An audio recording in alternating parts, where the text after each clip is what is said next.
आप सुन रहे हैं काल गीता की कहानियां जितेंद्र राठौड़ के साथ। सिर्फ जब दुर्योधन ने वासुदेव की पूरी नारायणी सेना मांग ली थी और अर्जुन ने केवल वासुदेव को मांगा था, उस समय भगवान वासुदेव ने अर्जुन से मजाक करते हुए कहा, हार निश्चित है तेरी, हरदम रहेगा उदास। माखन दुर्योधन ले गया, केवल छाछ बची है तेरे पास। अर्जुन ने कहा, हे प्रभु, जीत निश्चित है मेरी, दास नहीं हो सकता उदास। माखन लेकर क्या करूं जब माखन चोर है मेरे पास।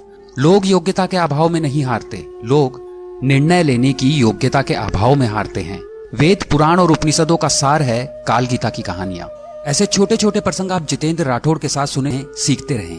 काल गीता जो आपके जीवन में अवश्य कोई ना कोई अच्छा बदलाव जरूर लाएगी। काल गीता में आप सुन रहे हैं जितेंद्र राठौड़ के साथ अंतिम सीख। नारायण दास एक मूर्तिकार थे। उनकी बनाई मूर्तियां दूर दूर तक मशहूर थी। नारायण दास को बस एक ही दुख था, उनके कोई संतान नहीं थी। उन्हें हमेशा चिंता रहती थी कि उनके मरने के बाद उनकी कला की विरासत कौन संभालेगा। एक दिन उनके दरवाजे पर एक 10 साल का बालक आया। उस समय नारायण दास खाना खा रहे थे। लड़के की ललचाई आंखों से वे समझ गए कि बेचारा भूखा है। उन्होंने उसे भरपेट भोजन कराया, फिर उसका परिचय पूछा। लड़के ने कहा, गांव में हैजा फैलने से उसके माता पिता की मृत्यु हो गई, वो अनाथ है। नारायण दास को उस पर दया आ गई। उन्होंने उसे अपने पास रख लिया। लड़के का नाम था कलाधर। वो भी मन लगाकर उनकी सेवा करता। काम से छुट्टी पाते ही उनके पैर दबाता। नारायण दास द्वारा बनाई जा रही मूर्तियों को ध्यान से देखता और कई बार वह बाहर से पत्थर ले आता और उन पर छैनी हथौड़ा चलाता। एक दिन नारायण दास ने उसे ऐसा करते देखा तो वो समझ गए बच्चे में लगन है। उनकी चिंता का समाधान हो गया। उन्होंने तय कर लिया कि वो अपनी कला इस बालक को दे जाएंगे। उन्होंने कलाधर से कहा, बेटा, क्या तू मूर्ति बनाना सीखना चाहता है? मैं तुझे सिखाऊंगा। खुशी से कलाधर का कंठ भर आया। वो कुछ नहीं बोल पाया, बस सिर्फ उनकी ओर देखता रह गया। नारायण दास ने बड़े मन से कलाधर को मूर्ति कला सिखाई। धीरे धीरे वह दिन भी आया जब कलाधर भी मूर्तियां गढ़ने में माहिर हो गया। समय किसी कलाकार को अमर होने का वरदान नहीं देता। नारायण दास बीमार पड़ गए। कलाधर ने जी जान से गुरु की सेवा की, पर उनकी बीमारी बढ़ती गई। एक दिन उनको तेज बुखार हो गया। कलाधर उनके माथे पर गीली पट्टी दे रहा था। गुरु के मुख से कुछ अस्पष्ट स्वर फूट रहे थे। बेटा कलाधर, कला की ऊंचाई का अंत नहीं है। कारीगरी में दोष निकाले जाने का बुरा नहीं मानना और कला पर अभिमान मत करना। अंतिम शब्द कहते कहते उनके प्राण छूट गए। कलाधर अपने माता पिता की मृत्यु पर उतना नहीं रोया जितना गुरु की मृत्यु पर। धीरे धीरे वह पुराने जीवन में लौट आया और मूर्तियां गढ़नी शुरू कर दी। एक दिन एक साधु महाराज पधारे। साधु ने कलाधर से भगवान वासुदेव के बाल रूप की एक सुंदर मूर्ति बनाने को कहा। कलाधर ने उनसे 1 महीने बाद आने को कहा। साधु को इतना लंबा समय लेने के लिए आश्चर्य हुआ, मगर वो चुप रहे। 1 महीने बाद जब वो आए तो भगवान वासुदेव की मूर्ति देखकर दंग रह गए। साधु के मुख से निकला, वाह क्या खूब, बोलो तुम्हें क्या मजदूरी चाहिए? कलाधर बोला साधु से, घोर पाप, महाराज केवल आशीर्वाद दीजिए। साधु ने कहा, बेटा मेरा आशीर्वाद है कि तू देवलोक के लोगों की वाणी समझ सकेगा। और फिर साधु महाराज चले गए। एक दिन कलाधर अपनी कार्यशाला में मूर्ति गढ़ने में व्यस्त था। तभी उसे 2 व्यक्तियों की आपसी बातचीत सुनाई दी। साधु के आशीर्वाद से वह उनकी बातचीत समझ सकता था। बेचारा मूर्तिकार 5 दिन का मेहमान है, 6ठे दिन तो इसके प्राण लेने आना ही पड़ेगा। हमारा काम भी कितना क्रूर है। मूर्तिकार समझ गया कि ये यमदूत है। अब मौत का डर सबको होता ही है, सो उसे भी हुआ। वह मृत्यु से बचने का उपाय सोचने लगा। उसने हूबहू अपने जैसी 5 मूर्तियां बनाई। 6ठे दिन वह उन मूर्तियों के बीच सांस रोककर स्थिर बैठ गया। यमदूत आए। वे बुरी तरह भ्रम में पड़ गए। इनमें से कौन असली मूर्तिकार है? वे उसे पहचान नहीं पाए और खाली हाथ लौट गए। यमदूतों को खाली हाथ लौटते देख यमराज के क्रोध की सीमा न रही। वे गरजे और बोले, आज तक मेरा कोई भी दूत बिना प्राण लिए नहीं लौटा। तुम कैसे वापस आ गए? जाओ, जैसे भी हो उस मूर्तिकार के प्राण लेकर आओ। यमदूत वापस कार्यशाला में पहुंचे। अब भी वे उसे पहचान नहीं पाए। अचानक एक दूत को एक युक्ति सूझी। उसने अपने साथी से कहा, वाह क्या मूर्ति बनाई है, फिर भी मूर्तिकार है बेवकूफ। इस मूर्ति की एक आंख बड़ी और दूसरी छोटी बनाई है। दूसरी मूर्ति में अंगूठा ही नहीं है। कलाधर से अपनी कला में दोष सहन नहीं हुआ। वो गुरु की अंतिम सीख भी भूल गया। कलाधर चिल्ला पड़ा, झूठ, दोनों आंखें बराबर हैं। उसकी आवाज डूबती गई। गर्दन एक और लुढ़क गई। यमदूत उसके प्राण लेकर जा चुके थे। जीवन में गुरु अच्छा हो या हमें समझाने वाला इंसान बेहतर हो तो व्यक्ति तरक्की की सीढ़ियां चढ़ते जाता है। अगर हम गुरु की बातों को दरनिकार करते हैं तो हम खुद के पैरों पर ही कुल्हाड़ी मारने का कार्य करते हैं। इसलिए जब भी आपको कोई कुछ अच्छा सिखाए, चाहे वह आपका गुरु हो या आपके माता पिता, उनकी कही बातों को ध्यान से सुने और उन्हें अपने जीवन में ईमानदारी से अपनाएं। आप सुन रहे हैं काल गीता की कहानियां जितेंद्र राठौड़ के साथ, सिर्फ कुक्कू एफएम पर। सुने जो मन चाहे। काल गीता में आप सुन रहे हैं जितेंद्र राठौड़ के साथ सुख की परछाई। नंदपुरी के राजा को अपनी रानी से बहुत प्रेम था। अपनी शादी की सालगिरह पर राजा ने रानी को एक बहुमूल्य हीरो का हार दिया था। रानी हर वक्त उस हार को अपने से अलग नहीं होने देती थी, परंतु जब वह रात को सोने को जाती थी उस वक्त हार को निकाल कर रख देती। एक दिन संध्या के समय रानी झरोखे में खड़े होकर अपने राज्य को निहारते हुए हीरो का हार उतार रही थी। उसी वक्त एक बाज आया और झपट्टा मारकर हार ले उड़ा। चमकते हीरे को देखकर बाज ने सोचा खाने की कोई वस्तु है। वो एक पेड़ पर जा बैठा और खाने की कोशिश करने लगा। हीरा कठोर होता है। जैसे ही बाज ने चोंच मारी तो उसे दर्द से पीड़ा का एहसास हुआ। उसे समझ में आ गया कि यह उसके काम की नहीं है और वो हार को पेड़ पर लटकता छोड़कर उड़ गया। रानी को वो हार प्राणों से प्यारा था। उसने राजा से कह दिया हार का तुरंत पता लगवाए, वरना वो खाना पीना छोड़ देगी। राजा ने कहा दूसरा हार बनवा देंगे, लेकिन उसने जिद पकड़ ली कि उसे वही हार चाहिए। सब ढूंढने लगे पर किसी को हार नहीं मिला। हार कर राजा ने एक घोषणा करवा दी, जो भी हार को खोज निकालेगा राजा उसे आधे राज्य का अधिकारी बना देगा। राजा के अधिकारी और प्रजा सब आधे राज्य के लालच में हार ढूंढने लगे। अचानक वह हार किसी को एक गंदे नाले में दिखा। हार दिखाई दे रहा था पर उस नाले में से बदबू आ रही थी। लेकिन राज्य के लोभ में एक सिपाही कूद गया। बहुत हाथ पैर मारे पर हार नहीं मिला। फिर सेनापति ने देखा और वो भी कूद गया। दोनों को देख कुछ उत्साही प्रजाजन भी कूद गए। इस तरह जितने लोग नाले के बाहर खड़े थे उससे ज्यादा नाले के भीतर खड़े उसका मंथन कर रहे थे।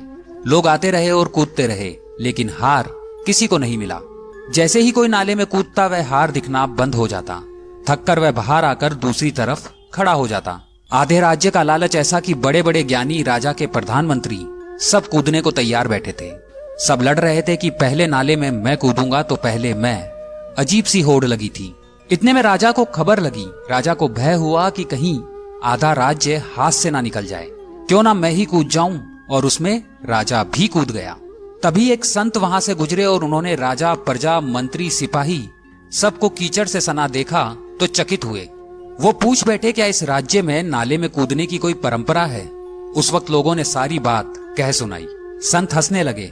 भाई किसी ने ऊपर देखा? ऊपर देखो, हार टहनी पर लटका हुआ है। नीचे जो तुम देख रहे हो वो उसकी परछाई है। हम सब भी उस राज्य के लोगों की तरह बर्ताव कर रहे हैं। हम जिस सांसारिक चीज में सुख, शांति और आनंद देखते हैं, दरअसल वह उसी हार की तरह है जो सुख के रूप में परछाई की तरह दिखता है। हम भ्रम में रहते हैं कि यदि अमुक चीज मिल जाए तो जीवन बदल जाए, सब अच्छा हो जाए, लेकिन यह सिलसिला अंतहीन है। सांसारिक चीजें संपूर्ण सुख नहीं दे सकती। सुख, शांति परम संतोष का नाम है, लालच का नहीं।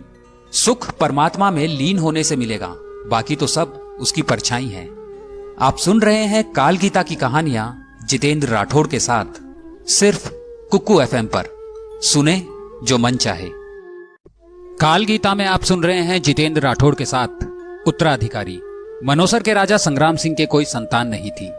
राजा अब बूढ़ा हो चुका था और उसे मनोसर राज्य के लिए एक योग्य उत्तराधिकारी की चिंता सताने लगी थी।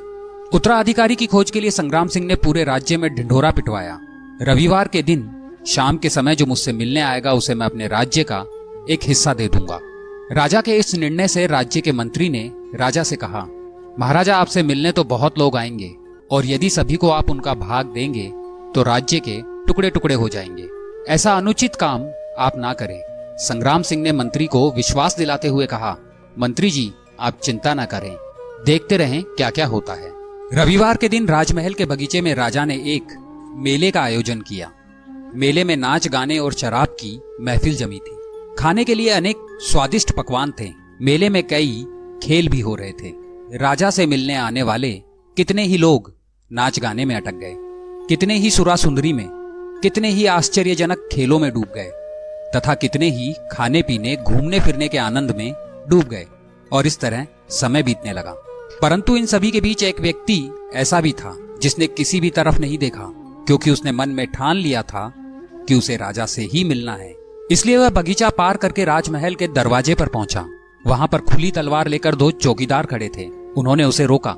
उनके रोकने को अनदेखा करके और चौकीदार को धक्का मारकर वह दौड़कर राजमहल में चला गया, क्योंकि वह समय पर राजा से मिलना चाहता था।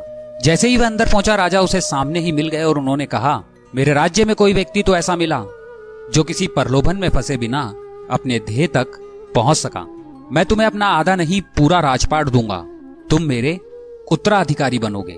सफल वही होता है जो लक्ष्य का निर्धारण करता है, उस पर अडिग रहता है, रास्ते में आने वाली हर कठिनाई का डटकर सामना करता है और छोटी छोटी कठिनाइयों को नजरअंदाज कर देता है। आप सुन रहे हैं काल गीता की कहानियां जितेंद्र राठौड़ के साथ, सिर्फ कुकू एफएम पर। सुने जो मन चाहे। काल गीता में आप सुन रहे हैं जितेंद्र राठौड़ के साथ बंद लिफाफा। हर साल नरेंद्र अपने बेटे निहाल को गर्मियों की छुट्टियों में उसके दादा दादी के पास घर ले जाता। 10-20 दिन वहीं रहते और फिर लौट आते। ऐसा हर साल चलता रहा। निहाल थोड़ा बड़ा हो गया। एक दिन उसने अपने पिताजी से कहा, अब मैं अकेले ही दादी के घर जा सकता हूँ, तो आप मुझे अकेले को दादी के घर जाने दो। नरेंद्र पहले तो राजी नहीं हुआ, परंतु निहाल ने जब जोर दिया तो नरेंद्र ने उसको सारी सावधानी समझाते हुए अनुमति दे दी। जाने का दिन आया। नरेंद्र निहाल को छोड़ने स्टेशन पर गया। ट्रेन में उसको उसकी सीट पर बैठाया, फिर बाहर आकर खिड़की से उससे बातें की, उसको सारी सावधानियां फिर से समझाई।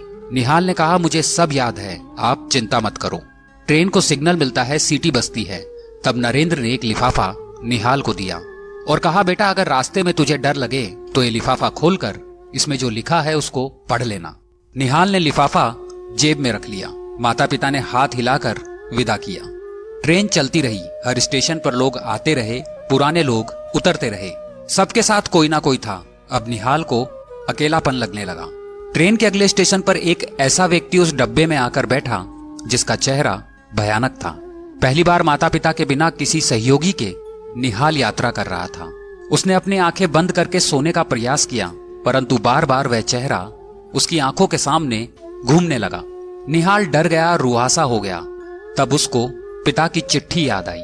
उसने जेब में हाथ डाला, हाथ कपकपा रहा था। लिफाफा खोला, पत्र निकाला और पढ़ा। पिता ने लिखा था, तू डर मत, मैं पास वाले कंपार्टमेंट में इसी गाड़ी में बैठा हूँ। निहाल का चेहरा खिल उठा। सब डर काफुर हो गए। हमारा जीवन भी ऐसा ही है। जब भगवान ने हमको इस दुनिया में भेजा, उस समय उन्होंने हमको एक पत्र दिया जिसमें लिखा है, उदास मत होना, मैं हर पल हर क्षण तुम्हारी जगह तुम्हारे साथ हूँ। पूरी यात्रा तुम्हारे साथ करता हूँ, केवल तुम मुझे याद करो।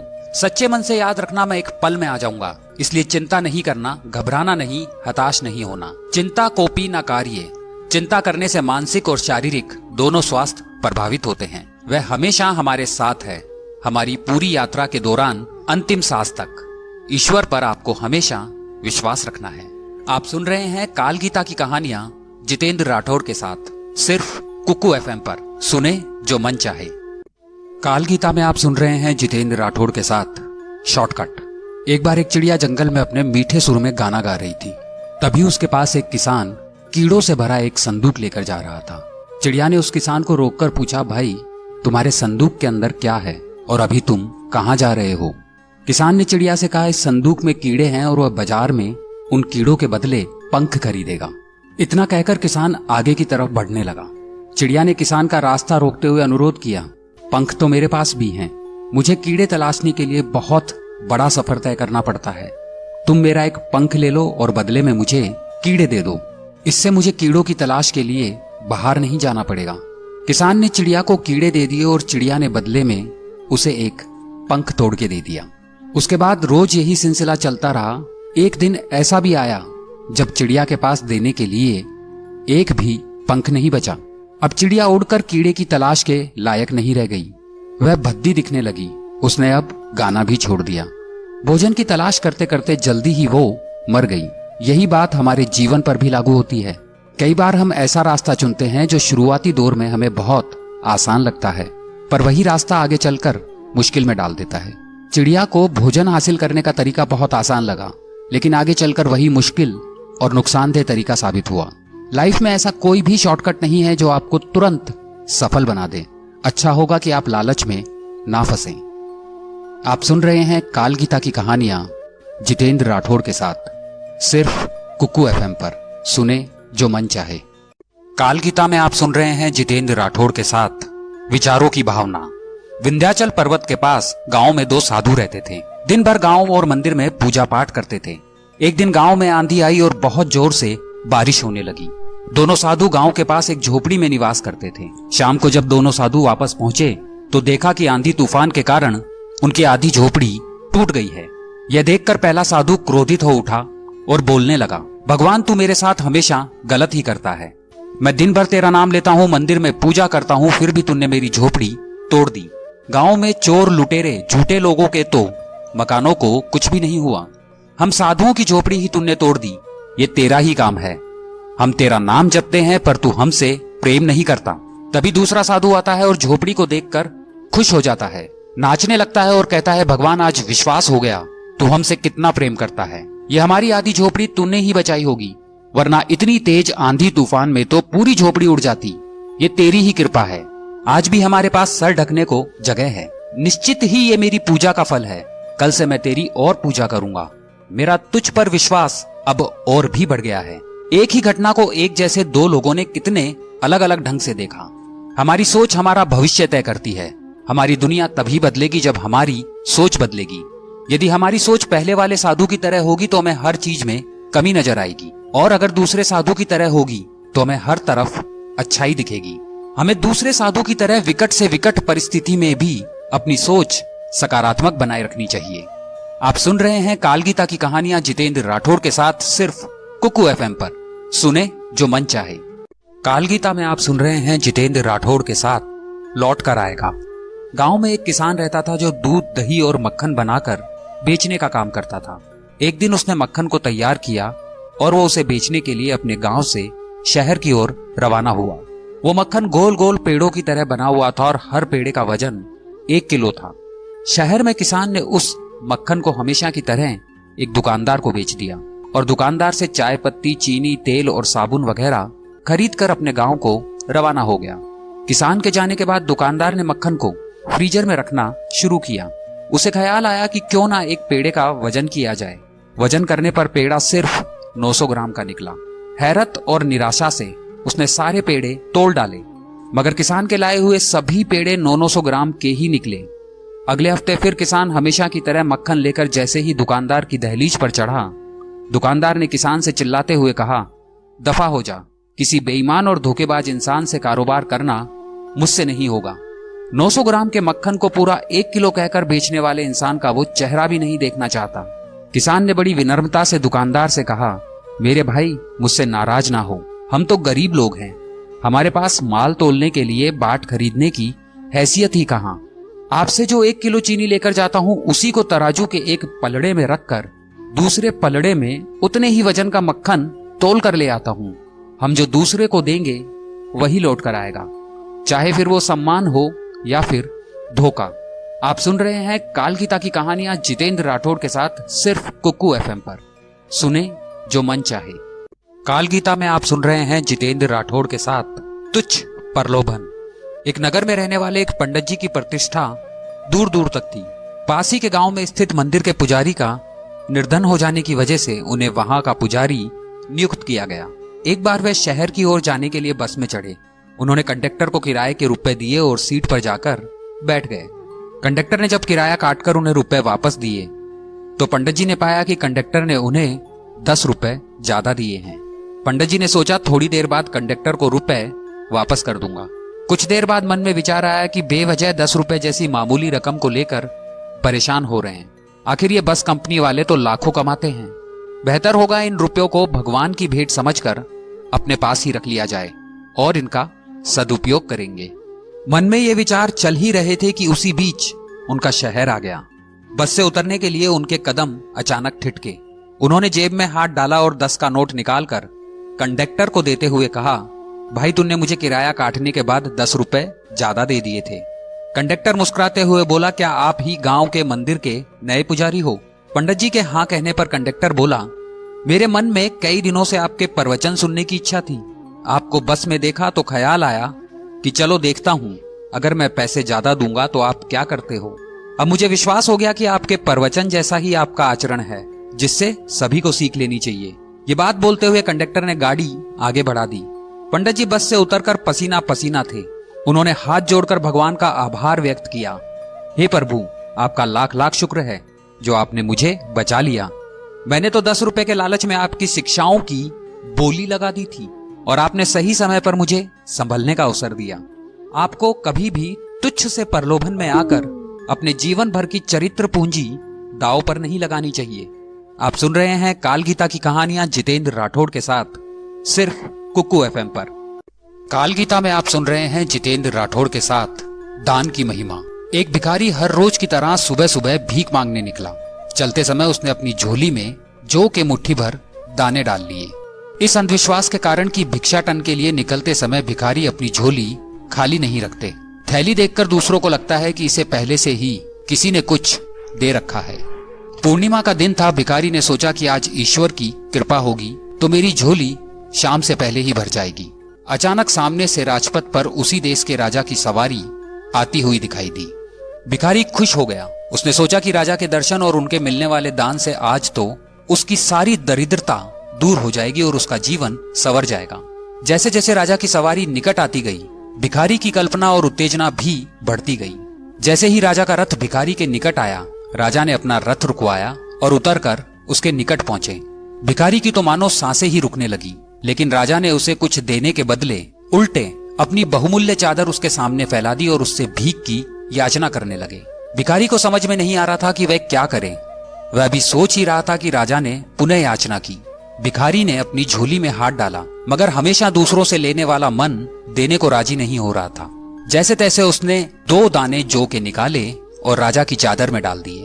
उस दिन हालांकि भिखारी को अधिक भीख मिली, लेकिन अपनी झोली में से 2 दाने जौ के देने का मनाल उसे सारे दिन रहा। शाम को जब उसने अपनी झोली पलटी तो उसके आश्चर्य की सीमा ना रही। जो जौ के दाने वह अपनी झोली में लेकर गया था, उसके 2 दाने सोने के हो गए थे। अब उसके समझ में आया कि दान की महिमा के कारण ही ये सब हुआ है। वो दुखी हुआ। काश उस समय उसने राजा को अधिक जौ दिए होते, लेकिन दे नहीं सका क्योंकि उसकी देने की आदत जो नहीं थी। देने से कभी कोई चीज घटती नहीं है, लेने वाले से देने वाला बड़ा होता है। अंधेरे में छाया, बुढ़ापे में काया और अंत समय में माया किसी का साथ नहीं देती। आप सुन रहे हैं काल गीता की कहानियां जितेंद्र राठौड़ के साथ कुक्कू एफएम पर। सुने जो मन चाहे। काल गीता में आप सुन रहे हैं जितेंद्र राठौड़ के साथ अंधा कुआं। एक बार राजा के दरबार में एक सवाल उठा कि ऐसा कौन सा कुआं है जिसमें गिरने के बाद आदमी बाहर नहीं निकल पाता। इस सवाल का उत्तर कोई नहीं दे सका। आखिर में राजा ने राज पंडित से कहा, इस सवाल का उत्तर 7 दिनों के अंदर लेकर आओ, वरना आपको अभी तक जो इनाम धन आदि दिया गया है वापस ले लिया जाएगा तथा इस नगरी को छोड़कर दूसरी जगह जाना होगा। 6 दिन बीत चुके थे। राजा के पंडित को कोई जवाब नहीं मिला। निराश होकर वह जंगल की तरफ गया। वहां उसकी भेंट एक गडरिये से हुई। गडरिये ने पूछा, आप तो राज पंडित हैं, राजा के दुलारे हैं, फिर चेहरे पर इतनी उदासी क्यों? यह गडरिया मेरा क्या मार्गदर्शन करेगा? सोचकर पंडित जी ने कुछ नहीं कहा। इस पर गडरिये ने पुनः उदासी का कारण पूछते हुए कहा, पंडित जी, हम सत्संगी हैं, हो सकता है आपके सवाल का जवाब मेरे पास हो, अतः निसंकोच कहिए। राज पंडित ने सवाल बता दिया और कहा कि अगर कल तक सवाल का जवाब नहीं मिला तो राजा नगर से निकाल देंगे। गडरिया बोला, मेरे पास पारस है, उससे खूब सोना बनाओ। एक राजा तो क्या, लाखों राजा तेरे पीछे घूमेंगे। बस पारस देने से पहले मेरी एक शर्त माननी होगी, आपको मेरा चेला बनना पड़ेगा। राजपंडित के अंदर पहले तो अहंकार जागा कि 2 कौड़ी के गडरिये का चेला बनूं, लेकिन स्वार्थ पूर्ति हेतु चेला बनने को तैयार हो गए। गडरिया बोला, पहले भेड़ का दूध पियो फिर चेला बनो। राजपंडित ने कहा, यदि मैं भेड़ का दूध पीऊंगा तो मेरी बुद्धि मारी जाएगी, मैं दूध नहीं पीऊंगा। गडरिये ने जवाब दिया, मैं पारस नहीं दूंगा।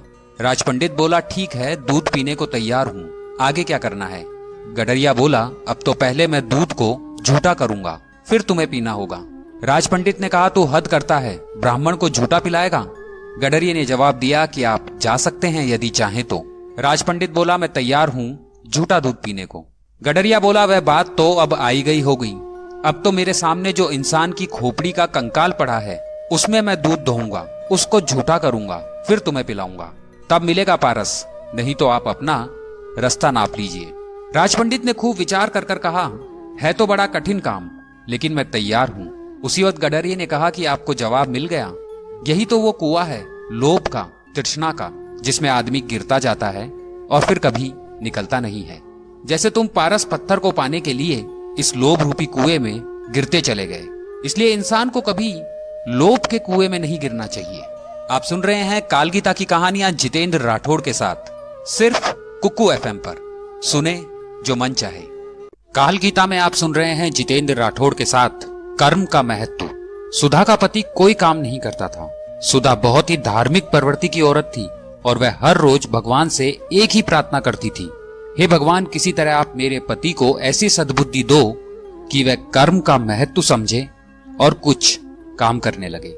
एक दिन सुधा ने उसे घर से निकलते हुए कहा, आज कुछ ना कुछ कमाकर ही लौटना, नहीं तो घर में नहीं घुसने दूंगी। आदमी दिन भर इधर उधर भटकता रहा, लेकिन उसे कुछ काम नहीं मिला। निराश मन से वह जा रहा था कि उसकी नजर एक मरे हुए सर्प पर पड़ी। उसने लाठी पर सर्प को लटकाया और घर की ओर जाते हुए सोचने लगा, इसे देखकर सुधा डर जाएगी और आगे से काम पर जाने के लिए भी नहीं कहेगी। घर जाकर उसने सर्प को सुधा को दिखाते हुए कहा, ये कमा कर लाया हूं। सुधा ने लाठी को पकड़ा और सर्प को घर की छत पर फेंक दिया। वो सोचने लगी कि मेरे पति की पहली कमाई जो है एक मरे हुए सर्प के रूप में मिली है। ईश्वर जरूर इसका फल हमें देंगे, क्योंकि मैंने सुना है कर्म का महत्व होता है, वह कभी व्यर्थ नहीं जाता। तभी एक बाज उधर से उड़ता हुआ निकला, जिसने चोंच में एक कीमती हार दबा रखा था। बाज की नजर छत पर पड़े हुए सर्प पर पड़ी। उसने हार को वहीं छोड़ा और सर्प को लेकर उड़ गया। सुधा ने हार को पति को दिखाते हुए सारी बात बताई। पति अब कर्म का महत्व समझ चुका था। उसने हार को बेचकर अपना व्यवसाय शुरू किया। कल का एक गरीब इंसान आज का एक सफल व्यवसायी बनकर जीवन व्यतीत कर रहा है। चलने वाला मंजिल पाता है, बैठा पीछे रहता है। ठहरा पानी सड़ने लगता है, बहता निर्मल रहता है। पैर मिले हैं चलने को तो पांव पसारे मत बैठो, आगे आगे चलना है तो हिम्मत हारे मत बैठो। आप सुन रहे हैं कालगीता की कहानियां कुकू एफएम पर जितेंद्र राठौड़ के साथ। सुने जो मन चाहे। कालगीता में आप सुन रहे हैं जितेंद्र राठौड़ के साथ क्रोध पर नियंत्रण। यह कहानी है विदु की, जिसे बहुत गुस्सा आता था। उसे जब भी गुस्सा आता वह अपने आसपास पड़ी चीजों को तोड़ फोड़ देता या फेंक देता। उसके सामने जो भी होता उसे वह अच्छा बुरा जो मन में आता बोल देता था। उसके माता पिता उसे लेकर बहुत चिंतित रहते थे। विदु किसी की परवाह नहीं करता था सिवाय अपने दादाजी के। वह सिर्फ अपने दादाजी की बात मानता था। एक दिन विदु के पिताजी उसके दादाजी से बात करने गए और उनसे कहा, आप ही इसे समझाइए, विदु किसी की बात नहीं सुनता है। दादाजी ने कहा, ठीक है मैं कुछ करता हूँ। दादाजी ने विदु को बुलाया और समझाया, विदु अब तुम बड़े हो रहे हो, तुम्हें अपने क्रोध पर नियंत्रण करना चाहिए। विदु ने कहा, दादाजी मैं क्रोध पर काबू तो करना चाहता हूँ, लेकिन क्या करूँ, हो नहीं पाता।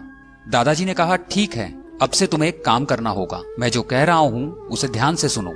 दादाजी ने उसे कीलों से भरा संदूक और एक बड़ा सा चौकोर लकड़ी का टुकड़ा दिया और कहा, जब भी तुम्हें गुस्सा आए इन कीलों में से तुम एक कील इस लकड़ी पर ठोक देना, इससे तुम्हारा गुस्सा किसी और चीज पर निकल जाएगा। विदु मान गया और कुछ दिनों तक वो वैसा ही करने लगा। कई बार तो दिन में 10-12 कील उस लकड़ी में ठोक देता, लेकिन थोड़े दिनों बाद उसे ये सब बेकार लगने लगा। विदु कील ठोकने की जगह अब अपने गुस्से पर काबू करने लगा। उसके दादाजी ने कहा था, जब पूरे दिन में तुम्हें एक बार भी गुस्सा नहीं आए तब तुम एक कील उस लकड़ी में से निकाल देना। इस प्रकार जब उसका गुस्सा पूरी तरह वश में होने लगा तब उसने एक एक करके सभी कीलें निकाल दी। तब विदु को उसके दादाजी लकड़ी के टुकड़े के पास ले गए और कहा कि देखो अब क्या दिख रहा है। विदु ने कहा, दादाजी अब यहाँ कुछ नहीं है, मैं सारी कीलें निकाल चुका हूँ। दादाजी ने कहा, ध्यान से देखो अभी भी वहां पर कुछ है। विदु ने इस बार ध्यान से देखा और कहा, दादाजी कीलों से लकड़ी में छेद हो गए हैं। तब उसके दादाजी ने कहा, ठीक इसी तरह जब तुम गुस्सा करते हो तो सामने वाले इंसान को तकलीफ होती है, उनके दिल में तुम्हारे गुस्से की याद रह जाती है। और वह बात जब भी याद आती है तो उन लोगों को दुख होता है। यह सुनकर विदु को बहुत बुरा लगा और वह दौड़ता हुआ अपने माता पिता के पास गया और उनसे माफी मांगी और वादा किया कि अब वह कभी गुस्सा नहीं करेगा। विदु की तरह हमें भी अपने गुस्से पर संयम रखना चाहिए। जब हम गुस्से में होते हैं तब हमारी बुद्धि बंद हो जाती है। सही गलत का विचार किए बिना हम अचानक से कोई भी फैसला ले लेते हैं और गुस्से में लिया गया निर्णय 100% गलत ही होता है। क्रोध के बारे में अपने दोहे में संत कबीरदास जी ने कुछ इस प्रकार कहा है, जहां दया वहां धर्म है, जहां लोभ वहां पाप है, जहां क्रोध वहां काल है, जहां क्षमा वहां आप हैं। कबीरदास जी कहते हैं कि जो मनुष्य किसी दूसरे के दुख को अनुभव कर उसकी मदद करता है, अर्थात उस पर दया करके उसकी सहायता करता है, वही सबसे बड़ा धर्म है। जो मनुष्य अपनी निजी स्वार्थ के लिए दूसरों का उपयोग करता है और दूसरे की संपत्ति को हड़पने की कोशिश में लगा रहता है, वो सबसे बड़ा पाप है। और जो मनुष्य तुरंत क्रोध में आकर कोई भी निर्णय ले लेता है, उसका विनाश होता है। हम किसी को उसकी गलती के लिए अपने भीतर से क्षमा कर देते हैं तो हमारे अंदर भगवान का वास होता है। आप सुन रहे हैं कालगीता की कहानियां कुक्कू FM पर जितेंद्र राठौड़ के साथ। सुने जो मन चाहे। कालगीता में आप सुन रहे हैं जितेंद्र राठौड़ के साथ आत्मविश्वास। एक दिन एक कुत्ता जंगल में रास्ता खो गया। तभी उसने देखा कि एक शेर उसकी तरफ आ रहा है। कुत्ते की सांसें रुक गई। आज तो मेरा काम तमाम। तभी उसे सामने कुछ सूखी हड्डियां दिखाई दी। वो आते हुए शेर की तरफ पीट करके बैठ गया और एक सूखी हड्डी को चूसने लगा और जोर जोर से बोलने लगा, वाह, शेर को खाने का मजा ही कुछ और है। एक और मिल जाए तो दावत पूरी हो जाए। और उसने जोर से डकार मारी। इस बार शेर सोच में पड़ गया। उसने सोचा, ये कुत्ता तो शेर का शिकार करता है, जान बचाकर भागने में ही भलाई है। और शेर वहां से जान बचाकर भाग गया। पेड़ पर बैठा एक बंदर यह सब तमाशा देख रहा था। उसने सोचा, ये अच्छा मौका है, शेर को सारी कहानी बता देता हूं। शेर से दोस्ती भी हो जाएगी और उससे जिंदगी भर के लिए जान का खतरा भी दूर हो जाएगा। तो फटाफट बंदर शेर के पीछे भागा। कुत्ते ने बंदर को जाते हुए देख लिया और समझ गया कि कोई ना कोई दुविधा है। उधर बंदर ने शेर को सारी कहानी बताना शुरू कर दी कि कैसे कुत्ते ने उसे बेवकूफ बनाया है। शेर जोर से दहाड़ा, चल मेरे साथ, अभी उसकी लीला खत्म करता हूं। और बंदर को अपनी पीठ पर बिठाकर शेर कुत्ते की तरफ चल दिया। कुत्ते ने शेर को आते देखा तो एक बार फिर उसके आगे जान का संकट आ गया, मगर फिर भी हिम्मत करके कुत्ता उसकी तरफ पीठ करके बैठ गया और जोर जोर से बोलने लगा, इस बंदर को भेजे 1 घंटा हो गया है, एक शेर को फंसाकर नहीं ला सकता है। यह सुनते ही शेर ने बंदर को वहीं पटका और वापस पीछे भाग गया। ये कहानी हमें 2 बात सिखाती है। मुश्किल समय में हमें अपना आत्मविश्वास नहीं खोना चाहिए। दूसरी बात, आपकी ऊर्जा, समय और ध्यान भटकाने वाले कई बंदर आपके आसपास हैं। उन्हें पहचानिए और उनसे सावधान रहिए। आप सुन रहे हैं कालगीता की कहानियां कुक्कू FM पर जितेंद्र राठौड़ के साथ। सुने जो मन चाहे। कालगीता में आप सुन रहे हैं जितेंद्र राठौड़ के साथ चिड़िया की आंख। एक बार की बात है, एक मशहूर पेंटर ने एक पेंटिंग बनाई। पेंटिंग में एक लड़की घोड़े के साथ खड़ी हुई थी। पेंटर ने पेंटिंग को अपने शहर के एकदम बीचों बीच एक चौराहे के ऊपर सबको दिखाने के लिए लगा दी। ऑयल कलर से बनाई गई पेंटिंग इतनी सुंदर थी कि मानो ऐसा लग रहा था कि वह घोड़ा और लड़की कभी भी पेंटिंग से बाहर आ सकते हैं। परंतु ना जाने क्यों उस पेंटर ने उस पेंटिंग में घोड़े के पैर के पास एक चिड़िया बनाई जिसमें कोई भी आंख नहीं थी। अब जो भी आता पहले उसका ध्यान पेंटिंग की खूबसूरती पर जाता। इतनी बेहतरीन पेंटिंग देखकर सभी आने वाले सम्मोहित हो जाते। सब बड़ी ही बारीकी से उस पेंटिंग को देखते और उसकी प्रशंसा करते। तभी उनकी नजर उस चिड़िया पर जाती और वहीं अटक जाती। उसके बाद वो पेंटिंग की खूबसूरती नहीं देख पाते। लौटने वाले हर व्यक्ति को यही शिकायत रहती कि चिड़िया की आंख नहीं है। इतनी मनमोहक पेंटिंग होने के बावजूद भी सबके दिमाग पर चिड़िया की आंख ही हावी रहती थी। कई लोगों को उस पेंटिंग को देखकर बहुत दुख हुआ। इतनी परफेक्ट पेंटिंग बनाने के बाद भी चिड़िया की आंख रह ही गई। तो कई लोगों को उलझन होती थी कि कैसे भी करके वो आंख ठीक कर दी जाए। बहरहाल वहां से कोई भी खुश नहीं निकला। एक खूबसूरत पेंटिंग लोगों को कोई खुशी या आनंद नहीं दे पाई। दरअसल उस पेंटिंग में वो चिड़िया की आंख एक प्रयोग था। ऐसा प्रयोग जो इस बात को सिद्ध करता है कि हमारा ध्यान कमियों की तरफ जाता है। पेंटिंग तक तो ठीक है, पर यही बात हमारे जीवन में भी है। एक ऐसी समस्या जिससे हमारा सारा ध्यान जीवन की उस कमी की तरफ रहता है जिसे हम पा नहीं सके। और यही बात हमारी खुशी चुराने का सबसे बड़ा कारण है। क्या इस एक आदत को बदलकर हम अपने जीवन में खुशहाली ला सकते हैं? भगवान ने हमें 32 दांत दिए, लेकिन हमारी जीभ उसी टूटे हुए दांत पर ही क्यों जाती है? कभी सोचा है? घर पर आपका ध्यान उसी फर्नीचर पर जाता है जो अपनी जगह से हटा दिया गया हो। ज्यादातर लोग उन्हें क्या क्या मिला है इस पर खुश होने के स्थान पर उन्हें क्या नहीं मिला इस पर दुखी रहते हैं। अब हमारे हाथ में है कि हम अपना ध्यान चिड़िया की आंख पर रखें और दुखी रहें, या उन पर रखें जो हमारे साथ है, हमारे पास है और खुश रहें। आपको ये स्टोरी अच्छी लगी तो इसे लाइक कीजिए, शेयर कीजिए, कमेंट करके हमें बताइए।